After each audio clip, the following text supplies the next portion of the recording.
When Milt Campbell was a 13-year-old living in New Jersey, Bob Mathias won the Olympic gold medal in the decathlon. Milt made up his mind that he was going to do the same. 4 years later, Milt was competing against Mathias in Helsinki, Finland, and once again, Bob Mathias stood on the top step with the gold around his neck.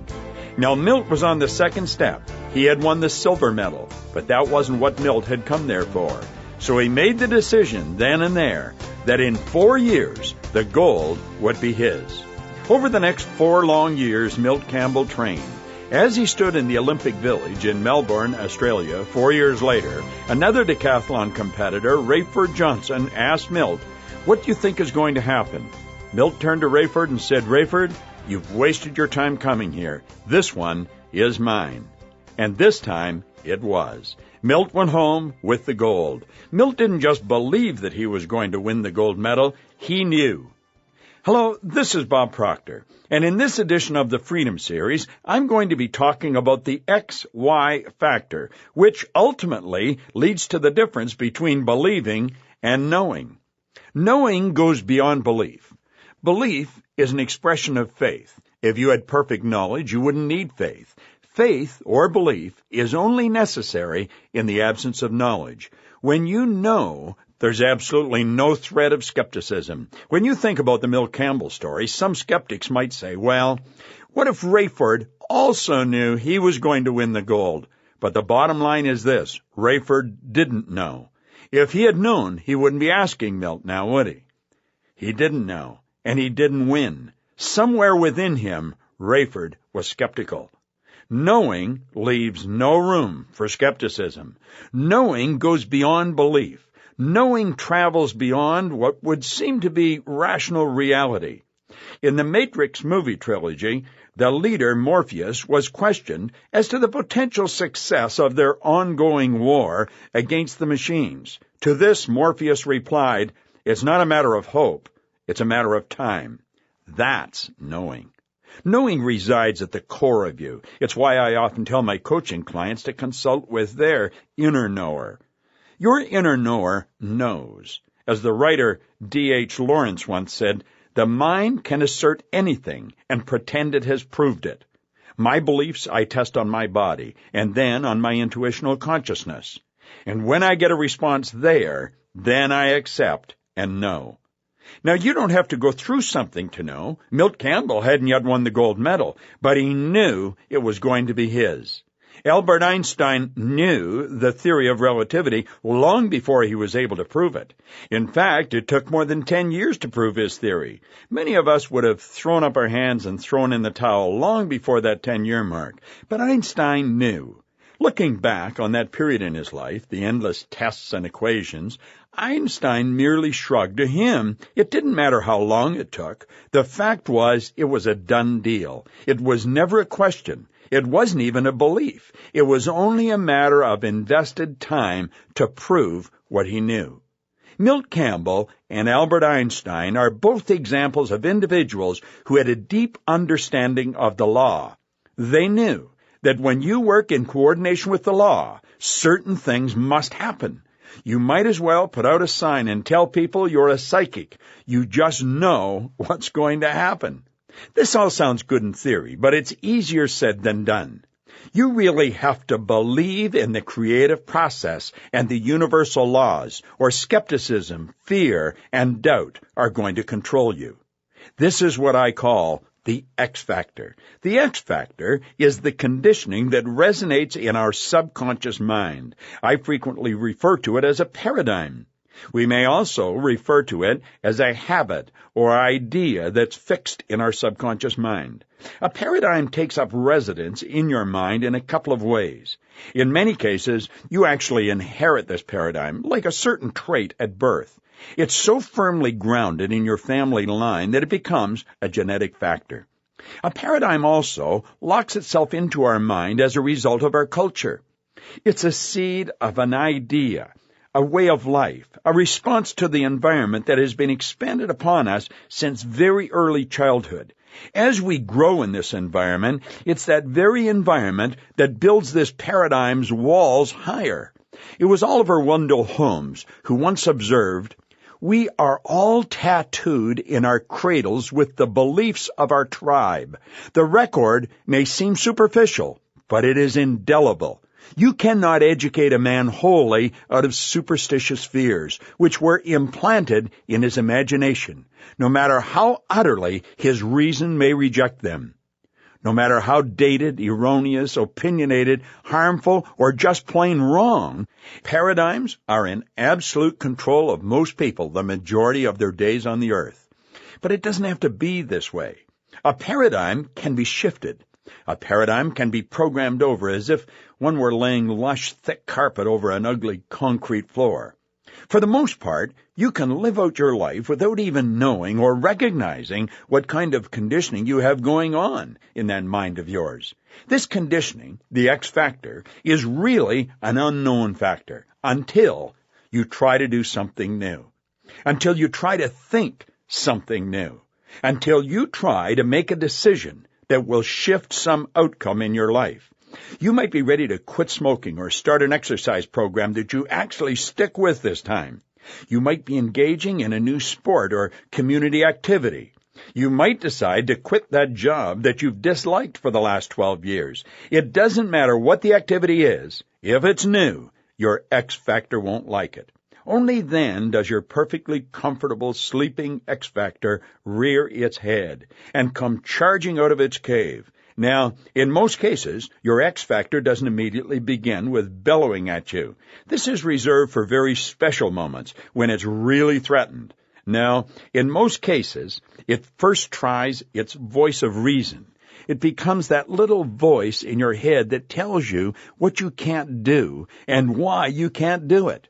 Do you ever wonder who's talking to you when you're all alone?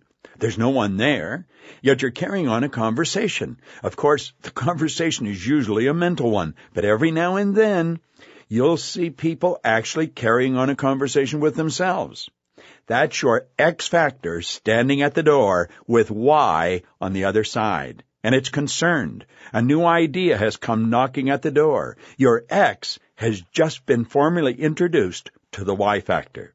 Your Y factor can be anything that represents change. It disrupts the status quo. It might be the healthiest, loftiest, most wonderful idea or decision you're making in your entire life. But your X factor, the Y represents bloody rebellion. The Y factor is the coup coming to tear down the existing X government. Now, you want this change. You're tired of living the way you've been living. You're ready to shift your life in the direction you want to go, in the direction you've dreamed of going. Johann Wolfgang Goethe said, "The things that matter most must never be at the mercy of things that matter least." This Y factor matters to you. This Y factor wants, in your emotional subconscious mind, in a bad way. It's ready to set up shop, to get things accomplished, to turn the boat around and start paddling for a much more attractive shore. So it's standing there right now, knocking at the door of your mind. But your X, it doesn't want any company.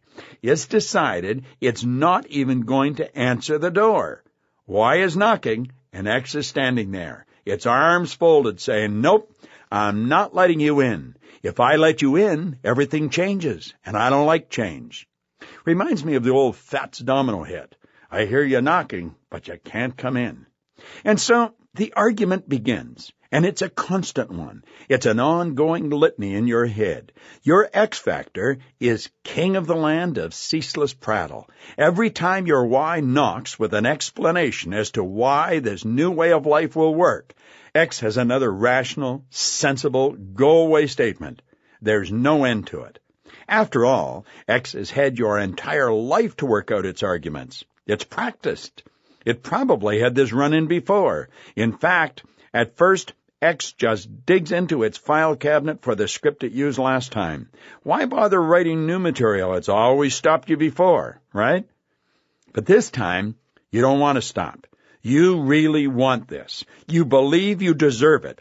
And something inside tells you that you can have it. And so you knock harder. And in so doing, you've just moved the situation from DEFCON 1 to DEFCON 3. Just as the United States government's defense readiness condition will rise in number based on the threat that's arrowing its way in, your X factor has its own DEFCON hardwired system. The minute the Y steps through the door, your X factor moves from being concerned to being afraid, and suddenly you're uncomfortable. Your awareness pauses and sniffs the air. In a split second, your mind has entered a new vibration.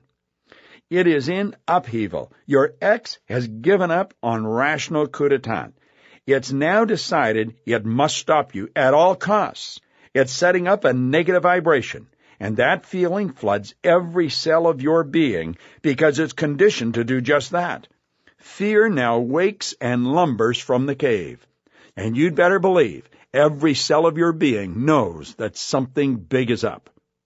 I read the most fascinating descriptive of this very reaction the other day. Sidney Madweb said, "I was always puzzled by the fact that people have a great deal of trouble and pain when and if they are forced or feel forced to change a belief or circumstance which they hold dear." Then I read that a Canadian neurosurgeon discovered some truths about the human mind, which revealed the intensity of this problem. He conducted some experiments which proved that when a person is forced to change a basic belief or viewpoint, the brain undergoes a series of nervous sensations equivalent to the most agonizing torture. Your X factor, it's going to put up a fight. When fear enters the picture, logic leaves. Understanding should tell you what this is. It's X trying to dominate your thinking. When you give fear constant attention, you're only feeding X. The fear alarm trips the anxiety alarm. Now nothing good can come of this. Your central nervous system goes crazy. Bells and sirens are going off, and the nervous chain reaction continues. Now doubt, fear, and anxiety register at the command center, your subconscious mind, where your paradigms are housed. Your command center, your subconscious mind, will gauge the temperature, the vibration your body is in, and it will accommodate this vibration, thus producing more action in a positive or negative way, which in turn produces outward results in a positive or negative way. That's why when we back off or quit because of fear, we're not telling ourselves, well, I'm not going to do it because I'm afraid. Instead, we're giving ourselves a host of excuses. Well, I'm terrible at this, or if I try that, this will probably occur, or it wouldn't be very good for my health because, you see, every excuse our X factor can come up with will rise to the surface, and quickly, because these paradigms have been lodged in our heads a long, long time.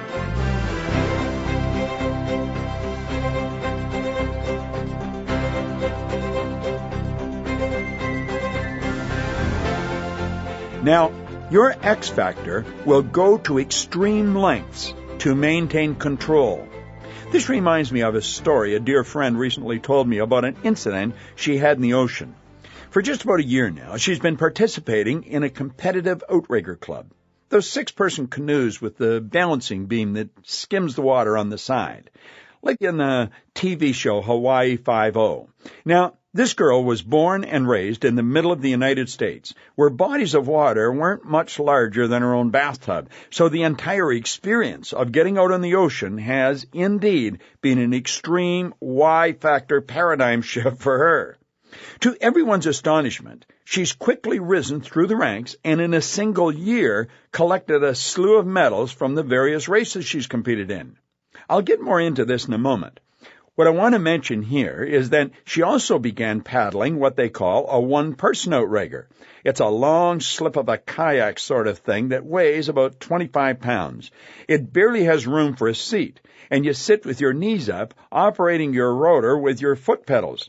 Last year, and once again to the surprise of longtime paddlers throughout the state, she took the state championship in the one-person outrigger races, each of which took place in miles of harbor water. A couple of weeks ago, she had decided to compete in her first ocean race, not in the harbor, in the one-person boat, and was out in a very rough ocean. Last year, she and I worked through some paradigm-shifting thought patterns as this ocean is not a familiar friend to her, and she had experienced some very real initial fear in that 6-person boat. She admitted to me that when she first got out there on the big ocean on her 1-person boat a couple of weeks ago, the same old fear came burbling up. Sure enough, about 2 miles out, her boat flipped. Immediately, her X factor flooded the front of her mind. The water was in the low 50s, and she was in shorts and a tank top. No life jacket. She was in her coach's borrowed and expensive boat. There wasn't a single soul in sight to help her. She had accidentally let go of her paddle when the boat flipped. The waves were crashing in on all sides, and she was having a heck of a time getting the boat to turn upright. And her X factor slyly reminded her, after its first 5-second litany of facts, that she was an okay swimmer, but certainly not a great one. As she clung to the boat to get her breath back, her Y factor hustled up to help. Remember, stay calm, it reminded her. The ocean is just energy like you. You can work this thing out together. You've been in this water before. You're strong. The X factor was back in her face. The litany of danger, stupidity, and lack of knowledge was back. Like a prattling, finger-shaking biddy. Her fear began to rise. Anxiety began to take over. Her body started shaking from the cold. She began to feel a little desperate. But then she started to talk out loud. As she continued to work at righting the boat, everything Y factor she could think of, she said out loud. And then, as if a voice were leaning down to whisper in her ear, it was as if she was told what to do to get the boat upright. It was nothing that had ever been taught her, and nothing she had ever tried before. But she didn't hesitate. She knew. Just as Milt Campbell knew the gold medal was his, she knew without a doubt that this wasn't X she was hearing. So she followed through, and it worked. In seconds, she was back in the boat, paddling with her hands to retrieve her paddle, which had wandered nearly 30 yards further out to sea. When you're grappling with X and Y factors, your channel of power is either opened or closed. When she first flipped that boat in the middle of a stormy sea, the age-old X factor took front and center. The channel to power was closed. But see, she already had Y factors in her head. She'd already been consciously working at opening that channel to infinite power. Because of the Y factor, this newcomer Denver girl had been winning races against people who had been paddling on the ocean for decades. Because of the Y factor, she worked through many fear issues of swimming and being in the ocean. Because of the Y factor, she tried and won races in the 1-person outrigger. Again and again and again. In her first year of paddling, she was overlaying the old landlocked X factor with this Y thought and action. So when she overturned the boat a few weeks ago, the Y factor was there for her. The channel to power opened, and knowing was there for her.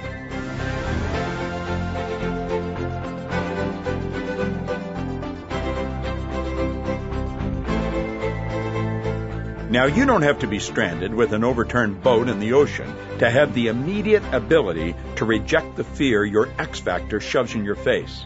You have the choice. You don't have to give fear its consciousness. And you make this choice of rejecting the fear by letting yourself become emotionally involved with what Y is going to do in your life, what it's already doing in your life. When you focus on the Y factor results, you're letting the door open. You're letting Y in. The power, you see, comes in your conscious awareness of how your mind functions, and then constantly, steadfastly setting up your Y factor to win. Remember, Y is always the good guy. X is the bad controller. The Y has to get to the point where it's strong enough to overpower the X. Your want has to be stronger, or X will keep the door closed. And when the door does open and Y gets in, it's going to be strong enough to stay there. It's got to be strong enough to win the battle that is about to ensue against X and X's territory, or it will be pushed out again very quickly. The failure, the status quo, is the X. It does everything it can to bustle the Y factor right out so that you don't act on it or fight back. My outrigger friend has told me that her female boat members find it necessary to regularly remind her that the girls on this team never win medals. We usually come in 6th or 7th, but we never win. And guess what? Those girls don't win. In fact, I know this will blow your socks off. They usually come in 6th or 7th. Can you imagine that? But that's all right, you see. That's status quo for them. It might be failure, but it's comfortable failure. It's just the way things are. See, that's the strength of X. The want comes up. Your Y factor makes an initial appearance, and X rationalizes it away in a heartbeat. Your Y want is weakened to the point of just being a wish. It really wasn't anything to take seriously, for heaven's sake. You don't really believe that you could have it. It would be nice to have, but, better to forget about it. You can be getting less than stellar results in various areas of your life and still be rationalizing a better change away. Rationalizing keeps us in our comfort zone. I heard it once said that rationalizing is rationing lies to the mind. You might dread going to your job every morning. Well, you say, at least I get good benefits. Your marriage might be not much more than rote and routine. You realize that instead of truly being in love, you're in habit. And rather than putting new effort into the marriage or repairing the damage, you stay where it's comfortable. Well, you say, we've been married so many years. Your communication with your children might be down the toilet. Well, they're teenagers. You give up on buying that house you've always had your eye on. How in the world could I make that kind of money to actually afford it, you ask? You might have been this route before, and it just faded into failure. Your X factor remembers and reminds you. Understand this. X cannot be trusted. It's devious. It's insidious how devious it is. It will take any path. It has no rules. It will win at any cost. It does not want your Y factor. It does not want you to take over. For every failure, for every settling, for everything wrote in your life that's just not what you hoped it would be, that's your X factor paradigm assuring you that status quo is the way to go. But who wants status quo? I know you don't. Otherwise, you wouldn't be listening to this message. There's a whole big wide world of magnificence out there. There's a wide world of magnificence in you, and you deserve it. Whatever you want, you deserve. And you can have it. You don't want to go through life saying, I could have been a contender. If you say that, that's all you're going to be. Get out there and start living the life you want. Get your Y in motion. Walk it up to that X factor door of yours and start knocking, and don't let the Y walk away. Remember, it doesn't take force. Although your X factor might think it's a bloody coup, your Y factor should remain as cool as a cucumber. In his wonderful little book, As a Man Thinketh, James Allen said, calmness of mind is one of the beautiful jewels of wisdom. It is the result of long and patient effort in self-control. When you are calm, you have the power on your side. This is the way it's supposed to be, and you're going to have it this way. Don't question it. Believe in it. It starts with a statement that you really mean. What is it exactly that you want? Write it out. Then write it out again. Write it on your goal card. Meditate on it. Get emotionally involved with the outcome of this Y factor in your life. How is it changing your life? How are you able to change the lives of others around you because of it? Now, that's an important statement I just made. When you engage a Y factor in your life, it pushes against more X factors than just your own. You're living in a new vibration, and that energy, that radiating vibration, flows from you like a sunrise coming over the horizon. Believe me, you won't even be able to imagine the kind of good you can bring into other people's lives when you, yourself, move your Y factor into action. When I was in my 20s and saw the incredible turn my life had taken as a result of studying this kind of material, I wanted to teach it. I wanted to tell everyone about it. And though I haven't gotten around to telling quite everyone yet, I'm forever amazed at how many people will stop me in airports or shopping malls or even on the street to tell me about something that I said that helped them shift. See, that's the channel I'm talking about. Whether you know it or not, there's a new channel of power that's affecting others' lives. Now, getting back to my outrigger friend, you can imagine that she's been met with a bit of opposition in her club. She disrupted the status quo. Even though her why factor is creating wins for the club, there are some who would rather she had never shown up at that first novice practice. For the first time in 2 decades, the coaching has now shifted to accommodate those who are more athletically committed to the sport. And this causes fear and anxiety in those who would really rather just paddle along and finish in 6th or 7th place. But while some people are reacting negatively, others are rallying. Now they're beginning to train harder. Now they're changing their diets to accommodate the new level of performance they seek. Now they're practicing in a one-person boat to increase their strength. That open channel, it permeates, it grows, it expands. And it doesn't only expand in those around you.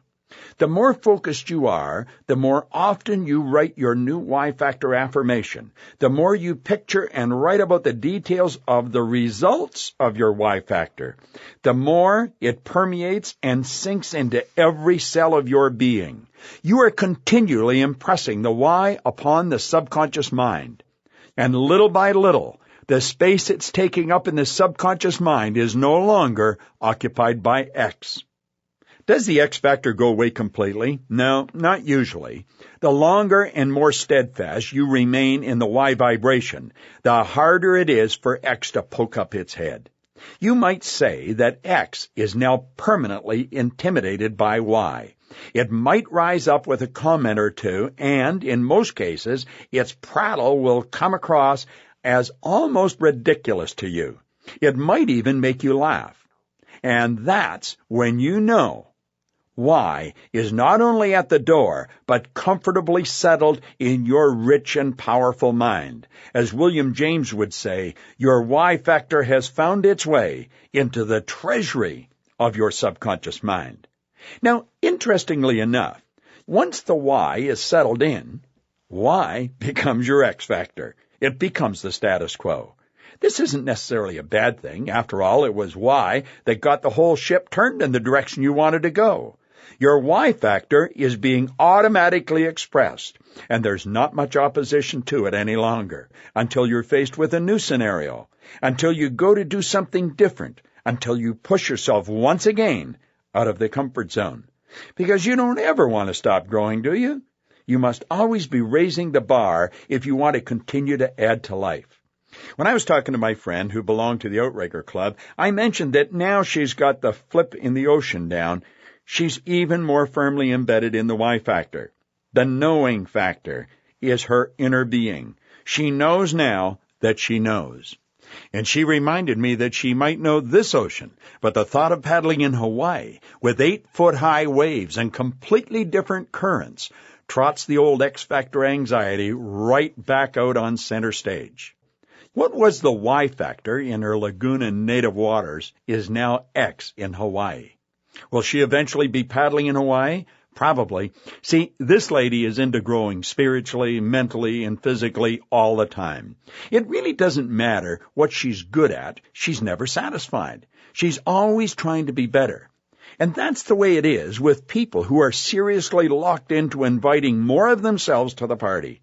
They're always trying to beat their best. They keep going after the Y factors, wanting to turn them into X's. In other words, they want their conditioned mind, that part that automatically controls their behavior, to be programmed at a higher level. And when they get there, they want to raise it to an even higher level. If she lives long enough, she'll probably take that one-person dart she paddles around in and attempt to cross the Atlantic in December.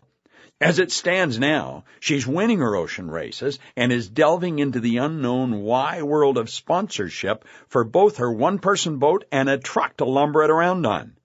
Would these why thoughts even be a consideration a year ago? Not hardly. She's simply making her whys into X's. It's important to remember that your whys will become your X's as you continue to move forward in life. As an example, you might have quit that job, started your own company, or even earned double the amount of money you were earning. Great. But now you want to grow the company, quadruple your earnings. I want you to understand that every time you take a bite out of your vision, every time you take a step further in the right direction, the fear is going to appear. It's just going to be there because you're stepping into an area you've never been before. The difference, though, when you understand the XY concept, you know what's causing the fear. And a person who doesn't understand this has no awareness of what's causing the fear. They're lost. You're not. The odds of success are very much in your favor. You will very likely step forward into growth, where they will have a strong tendency to let the X win. They'll step back into safety. As soon as you think this new why thought, I want you to pay close attention to the thoughts that trot out to your mind center stage. It's a lot of old stuff, isn't it? You have to work longer hours. You'd have to give up balance in your life. You'd have to hire people, and you're a bad people manager. You'd have to deal with more client issues on a daily basis. Blah, blah, blah, blah, blah. See, that little X guy just never goes away. And now he's got your Y factor in there too. That Y factor that doubled your income is sitting there with a worrisome frown on its face, wondering if it can really quadruple your income next. I want you to ask yourself this question, this new thought, this new Y factor. Is it really going to cause you as much disruption as the initial Y thought caused? Probably not. But it is going to cause disruption. Yes, it probably will. The difference between winning and losing when you come up against the XY factor is in awareness. I've been doing this for over 40 years, and I can tell you, it still causes fear. It still causes disruption. But there isn't any way that I would even consider permitting the fear to win. When you listen to this message often enough, you're going to be every bit as determined to tell that X to get out of the way and go ahead with your dream. Logic dictates that if you've listened to this message on the XY factor a couple of times, you will understand it. But it's a little more than understanding we're after. We're after putting a new program into our bio hard drive, and the way to do that is repetition. This is probably one of the most important messages you will ever listen to, because it is truly the key to freedom. So step up to bat, and the next time you go to do anything and somebody asks you why, you're going to be well equipped to let them know. And now you know why we call this the Freedom Series. This is Bob Proctor.